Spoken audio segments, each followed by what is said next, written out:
पहाड़ों के बीच एक जगह है जहाँ सपनों को उड़ान मिलती है। यही है अरुणाचल का आरके मिशन स्कूल, जहाँ शिक्षा सिर्फ किताबों तक नहीं, जिंदगी तक जाती है।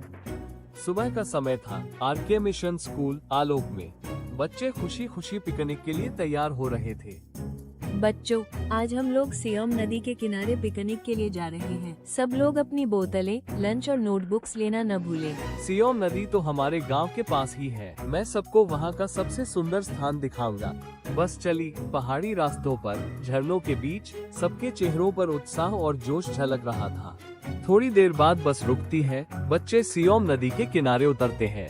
नीला आसमान, हरी पहाड़ियाँ और बीच में चमकती नदी। मन ही मन सब खुश हो गए। वाह टाकर, तुमने सही कहा था। कितनी खूबसूरत नदी है। यहाँ पिकनिक करना तो एक सपना जैसा है। बच्चों, प्रकृति का आनंद लो, लेकिन याद रखो, सफाई भी रखनी है।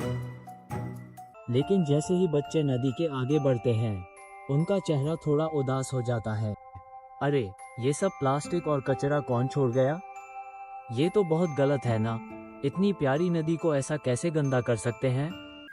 बच्चों, यही फर्क पड़ता है जब हम ध्यान नहीं देते। पर अगर हम बदलने का मन बना ले, तो सब बदल सकता है। मैम, क्या हम सब मिलकर यह कचरा साफ कर सकते हैं? बिल्कुल, इसी को तो जिम्मेदारी कहते हैं। फिर क्या था, सब बच्चे हाथ में जूट के बैग और लकड़ी की डंडियां लेकर कचरा उठाने लगे।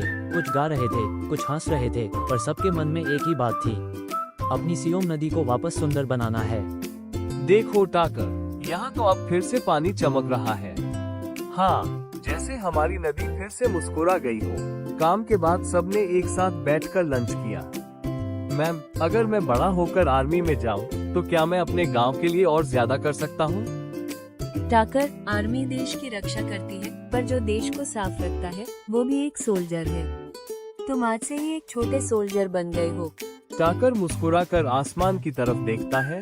उसके दिल में एक नया सपना पैदा हुआ था, देश और अपने गांव के लिए कुछ कर दिखाने का। शाम को घर लौटकर टाकर ने अपने दादा बोरू को सब बताया, कैसे उन्होंने बच्चों के साथ नदी साफ की। बहुत अच्छा किया बेटा। आज तुम लोगों ने नदी की रक्षा करके इस महान देश को तरक्की और स्वच्छता की ओर आगे बढ़ाया है। एक पुरानी पीढ़ी से नई पीढ़ी तक एक सोच का सफर पूरा हुआ।